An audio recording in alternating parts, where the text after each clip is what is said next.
Good morning, afternoon, or evening, ladies and gentlemen, all in crypto here, and welcome back, guys, for another daily cryptocurrency market update. As always, this is going to be a jam-packed update, and we're going to start things off, of course, by looking at the charts and talking predominantly about what came out of the SEC yesterday in relation to a spot Bitcoin ETF.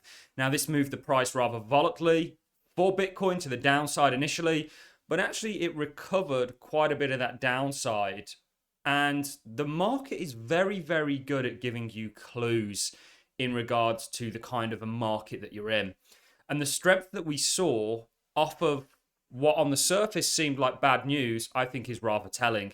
And actually this bad news isn't as bad as perhaps it was deemed yesterday, because we've got news from Forbes that say this is more of a speed bump than a blockade of the road, and ultimately we've seen, and we'll look at it, a number of those spot ETFs that the SEC had kind of called inadequate for, I think one reason was to do with security and surveillance, and the other reason was to do with the exchanges that they were going to hold them on. And we've seen a refiling, and we've actually seen quite a few of those refilings list Coinbase, which we know is currently at loggerheads with the SEC, at the same time when Coinbase is actually seeking to dismiss the SEC lawsuit based on some grounds.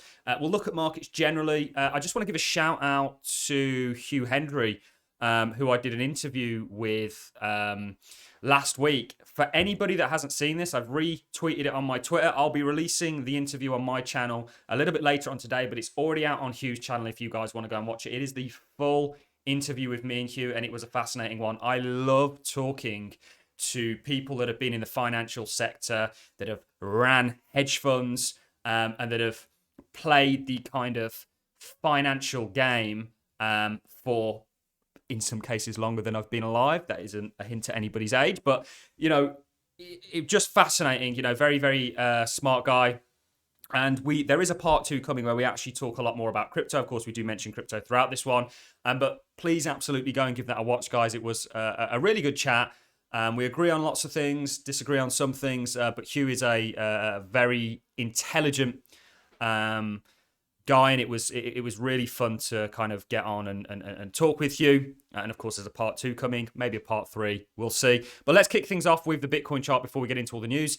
We had a nice quarterly close. Now, 2 consecutive quarters, and this has been the assessment from me and the channel for a while now. We took a long position in January. We were one of the only, if not the only, crypto channel, and not just relating it to crypto, but we also called long on stocks, gold, and kind of a little bit more downside for the dollar.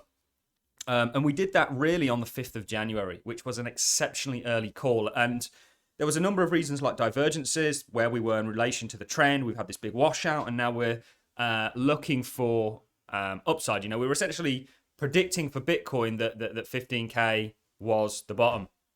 And this has moved into something significantly more, in my opinion, than just a bear market rally. Okay, 30K being held and taken for the quarterly close is likely going to set the tune for the next quarter. Certainly as you see interest and you see open interest start to reallocate. This is a pretty positive sign, and ultimately we are expecting continuation. If we do drop down the timeframes, daily's too much down the timeframes, but you can see really the path that we've set out for Bitcoin since here, it's been following, and depending on if you want to take the bull flag right the way down from 15K or 16K to this recent kind of bull flag, then you get a 51K target. You want to use the head and shoulders, that takes you to 51, and then of course you've got a bull flag from the right shoulder that will take to 53. So this is the region that Bitcoin's going to run into, and could we be wrong on this?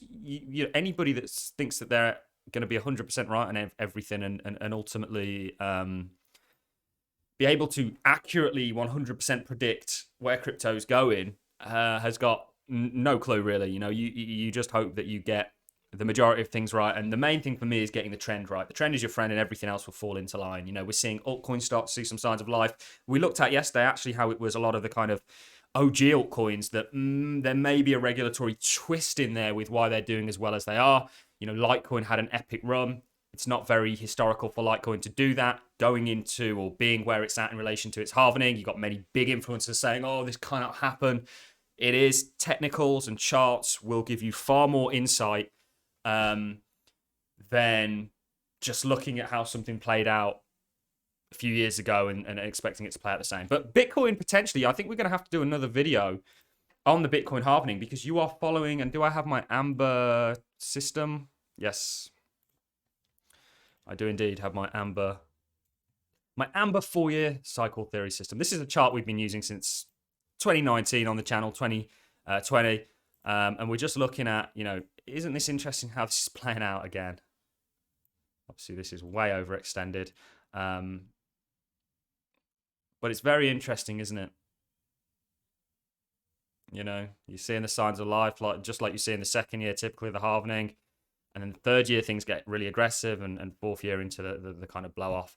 Now, we do think a blow off's not just coming for Bitcoin potentially, but we also think it's coming for the stock market. You guys know that we've called all-time highs on the stock market, despite from significantly lower than where it is, despite all the kind of naysayers. We think that if you look at what happens when rates stop going up, historically, the context has been that the S&P has done well. Although we've got to see what happens with rates, that is something that must be said. And we also think technically the structure here, we've used Microsoft as our poster boy for what we think is coming for the markets broadly, and it's played out beautifully. I mean, even when we were looking at Bitcoin running into 30K here and coming back, very similar patterns going on across the board. And once or twice is a coincidence. When you see signs across the board, when you look at pairs, when you round and summarize everything together, Bitcoin against the SPY, Bitcoin against gold. This is going to outperform a market that we think is going to do very well. We think gold is on the precipice of all-time highs. We think gold's going to do exceptionally well. This could be a bull flag that would take you up to 2,900.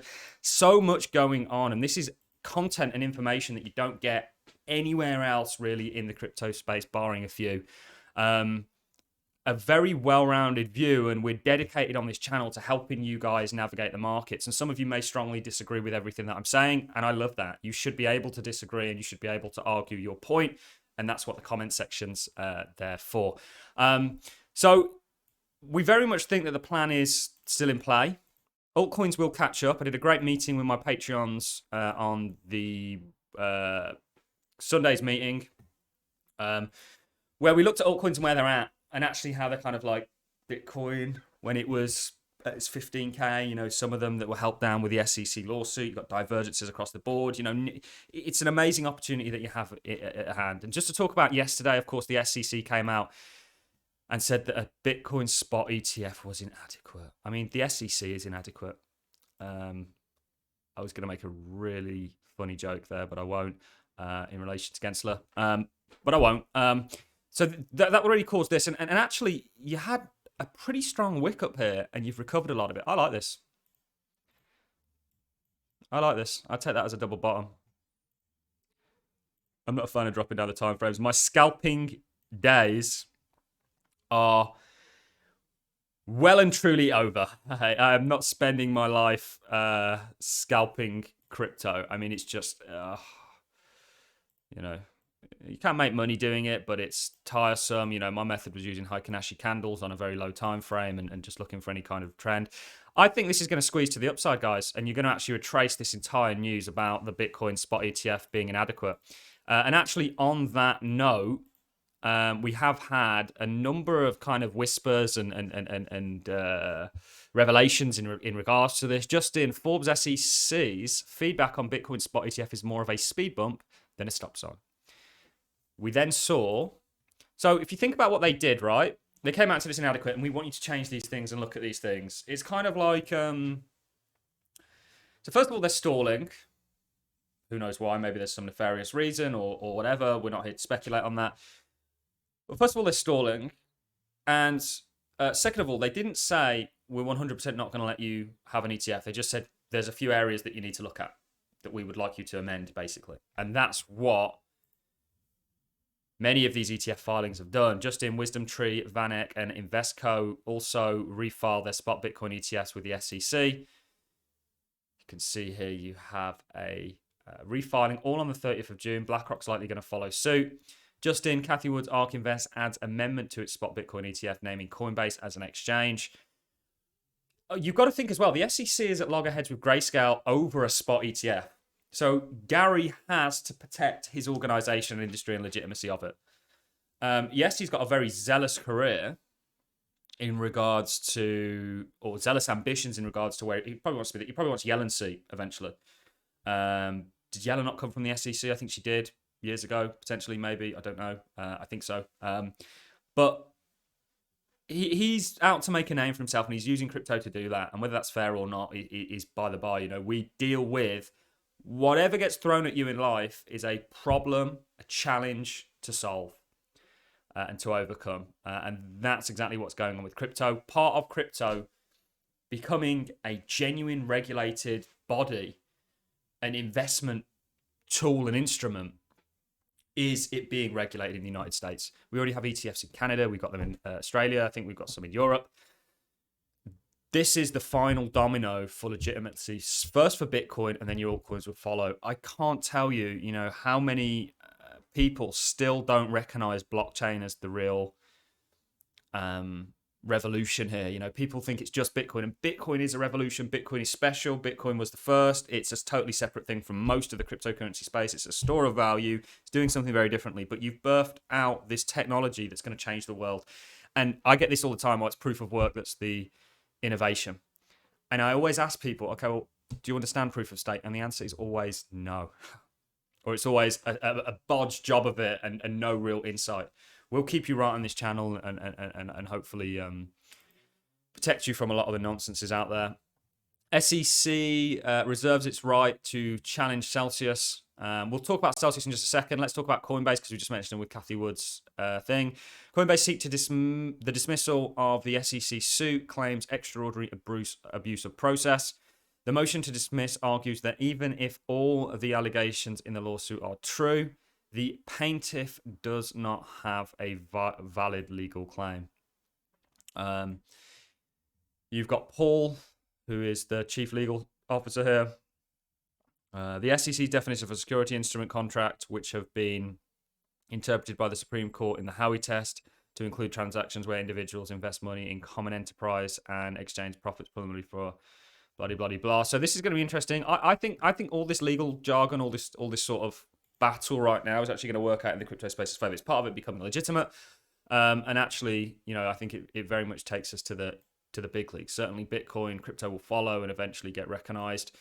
We're not even recognized. I mean, we've got $1-2 billion layer ones that I honestly think are going to play a big role in tomorrow's future. There's an opportunity here like people wouldn't believe. The SEC reserves its right to challenge Celsius transactions involving crypto assets. So again, we know Celsius were set or are still set to convert all their altcoins into BTC and Ethereum. Here are their altcoins. They're now being basically approved to do that, and they're going to likely start doing it. It's not massive volume. It's somewhat significant, I think.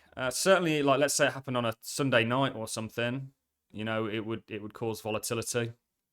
But it's not really, you know, and they're doing this again because of regulatory pressure, so on and so forth. But the thing is as well, when we look at the Hinman documents and a number of other things, you can't give Ethereum a free pass and not many of your altcoins out there because they come under the same jurisdiction. Let's move on to a little bit of macro. Apple hit a $3 trillion market cap for the first time ever. How's your bear market working, guys? You know, we were in a bear market. We were very early on the trend change. And it just ask yourself this question, right? 15 minutes sharp. Bloody hell. Keep on log, actually. Just ask yourself this question, right? Is this a bear market at this point? Now it's gone on to putting new all-time highs. Is Apple in a bear market? Beautiful broadening channel. Pop out the top. It was showing you strength down here. You'd have had a divergence. Yep. Which, by the way, your altcoins are showing. We said there's alpha in the Bitcoin cash chart as well, and that's potentially predicting what certain altcoins are going to do. I didn't really see too many people pick up on that. How is your bear market working for you in 2023? Is it working? And you can be bearish for a year, and then eventually maybe something will happen in a March 2020 style, and then people say they're right, but actually you've missed an opportunity. It's what this channel is all about, helping you guys to do, capture those opportunities, and there's a massive opportunity with crypto right now. We never said we'd perfectly catch the bottom for crypto, but I think generally we've done it. And I can back that up we'll see what happens. It's a new week. It's not a new week, sorry. This is a bit of a doji.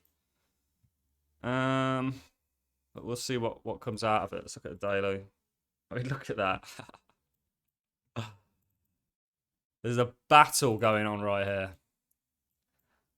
But I'm rambling on now, guys. I'm going to love and leave you on that note. Please, everyone, feel free to go and check out Hugh's The Acid Capitalist podcast with me on it. I really did enjoy it. I love talking to interesting people. Hugh is nothing short of that. And hopefully there's lots more of these style podcasts to come in the future. And hopefully I can continue to represent the blockchain space and crypto. I think if anyone can do it, I can do it.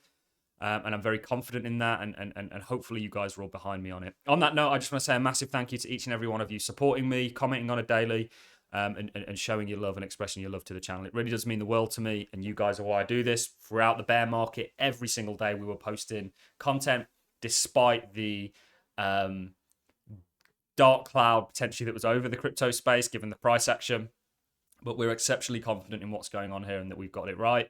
And ultimately, we wish everyone the best success. Even if you're not bullish right now and you're a bear, I want everyone to make money. It's not realistically how markets work, but there's no beef. There's always a competitive... when it comes to markets and market analyzers and investors and traders and funds, there's always this competitiveness with it. And that's, I think, fair game. I think it actually is healthy because it strives to help people to get things right. But we're not against the bears necessarily. We just think our main difference with the bears is just simply timing, right? We think there's a period where markets do well into a shitstorm, which the yield curve is predicting. And that could be 12 months, 24 months down the line. So yeah, on that note, I'm going to love and leave you. Enjoy your Saturdays, guys. We will be releasing the interview on our channel with Hugh a little bit later on today. We'll do one more daily cryptocurrency market update tomorrow for Sunday, a little something for Monday. And then I am on holiday, guys. So I will be absent for the daily market updates for the next week. However, I will be releasing content, pre-recorded content, educational content about altcoins, old school cryptos versus new school cryptos, this new wave of crypto. We've got interviews coming out with a DeFi Bitcoin protocol and all sorts of things. So look out for that. I'm going to love and leave you on that note. Enjoy your Saturdays, guys. Catch you in the next one.